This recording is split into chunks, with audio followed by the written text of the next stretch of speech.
Elle ne comprenait pas ce qu'il se passait. Elle avait été enlevée au crépuscule, enfermée dans une pièce sombre, nourrie à peine, puis lavée à l'eau froide le matin même. On lui avait mis une robe blanche, simple, presque sacrée, sauf qu'ici, elle symbolisait autre chose. Pas la pureté.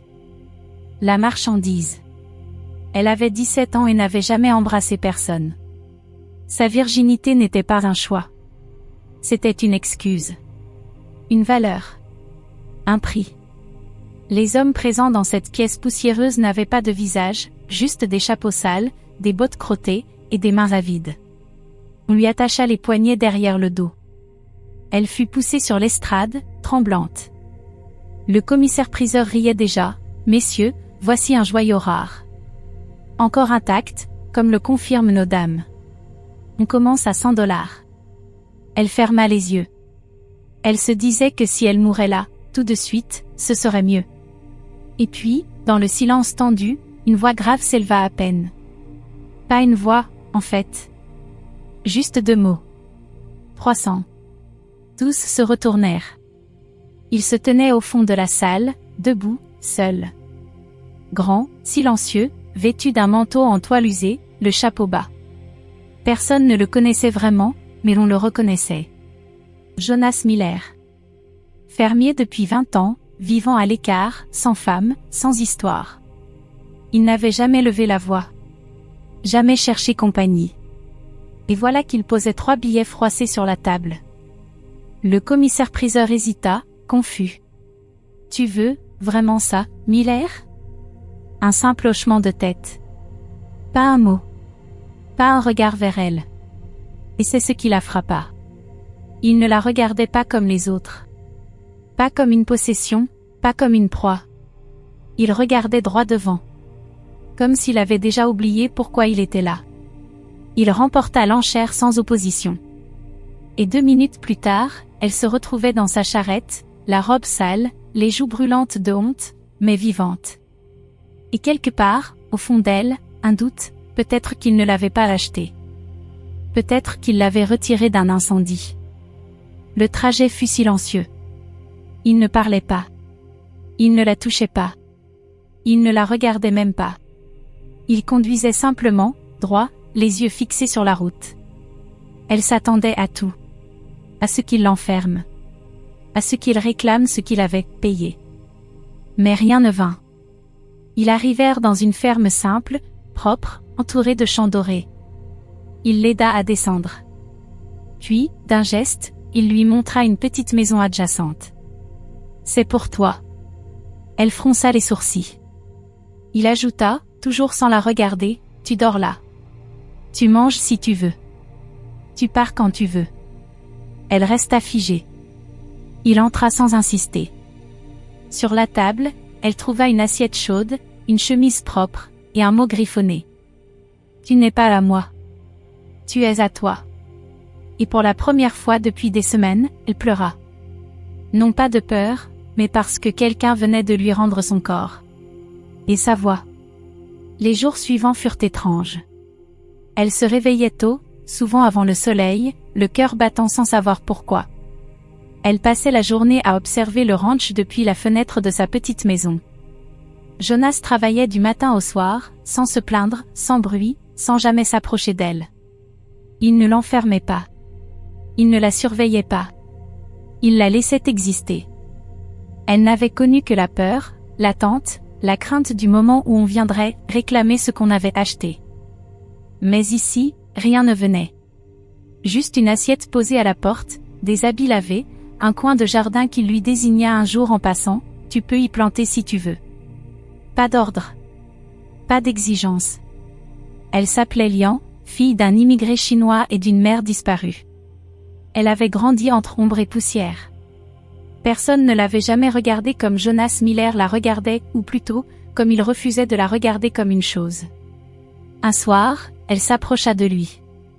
Il réparait une roue de chariot, les mains pleines de cambouis. Elle resta là, à quelques mètres. Il leva à peine les yeux. « J'ai fait à manger, » dit-elle. Il hocha la tête. Elle insista, « Je peux rester ?» Juste ce soir. Je veux parler. Il s'essuya les mains, s'assit lentement sur une pierre. Elle s'assit à côté. Pas trop près. Elle raconta tout. La peur. L'enlèvement. L'homme qu'il avait vendu. Les autres filles. Le silence. Elle parlait vite, comme si les mots brûlaient en elle depuis des mois. Lui ne l'interrompit pas une seule fois. Puis elle demanda, « Pourquoi vous avez levé la main ? Pourquoi moi ?» Jonas resta longuement silencieux. Puis il murmura. « Parce que tu avais l'air de quelqu'un qu'on n'allait pas sauver. Et j'en ai trop vu partir sans personne. Alors, j'ai levé la main. » Et ce soir-là, ils mangèrent ensemble. En silence. Mais plus seuls. Les saisons passaient. Lian recommença à rire. D'abord timidement, puis franchement. Elle riait quand les poules s'échappaient, quand Jonas se cognait la tête en entrant dans l'étable, quand le vieux chien volait une miche de pain. Elle avait recommencé à coudre, à lire, à respirer. Jonas, lui, changeait aussi. Il parlait un peu plus. Il lui apprit à monter à cheval, à réparer une barrière, à reconnaître les nuages qui annoncent la pluie. Ils formaient un duo étrange, une fille achetée, qui devenait libre, et un homme taiseux qui, sans l'avouer, s'était attaché à elle comme on s'attache au lever du jour après une nuit trop longue. Un matin, elle entra dans la grange, les yeux brillants. « Jonas, j'ai reçu une lettre. Ils ont arrêté l'homme. Celui qui m'a vendu. Je dois témoigner. » Il resta figé. Puis hocha la tête. « Je viendrai avec toi. » Elle sourit. « Non. Je veux y aller seule. Parce que maintenant, je sais que je suis debout. » Et Jonas, pour la première fois, sourit aussi. Le procès eut lieu 2 mois plus tard. Lian entra dans la salle d'audience droite, calme, avec une robe cousue par ses propres mains. Jonas l'attendait dehors, assis sur un banc, le chapeau baissé. Il lui avait dit la veille, « Tu peux affronter ce monde, parce que tu l'as déjà vaincu. Moi, je t'attends là où tu es libre. » Elle témoigna sans trembler. Elle raconta chaque détail, chaque violence, chaque humiliation. Et à la fin, quand l'homme l'accusa de mentir, elle le regarda dans les yeux et dit « Vous m'avez vendu. Mais je suis encore debout. Et aujourd'hui, vous êtes enfin à genoux. » Il fut condamné. Lian, lorsqu'elle sortit du tribunal, vit Jonas de l'autre côté de la rue. Il ne bougea pas. Il la regarda. Et ce regard-là disait tout, « Tu n'es plus la fille que j'ai sortie de cette salle. Tu es la femme que je respecte. » Ils reprirent leur vie simple. Mais rien n'était comme avant. Lian avait changé. Jonas aussi. Un soir d'été, elle s'assit à côté de lui, dans le champ. Il regardait les étoiles. Elle murmura, « Est-ce que je te dois quelque chose, Jonas ?» Il tourna la tête, surpris. Elle ajouta, « Tu m'as offert ma liberté. Mais j'ai l'impression que, je te donne la mienne aujourd'hui. Parce que je ne veux plus partir. Pas parce que j'ai besoin de toi. Parce que je te choisis. » Jonas resta longtemps silencieux. Puis il dit, « Je suis un homme de peu de mots.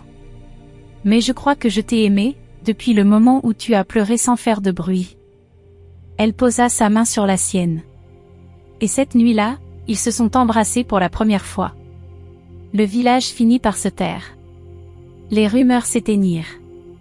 On ne parlait plus de la fille qu'il avait achetée. On parlait de Lian, la femme qui a sauvé Jonas Miller.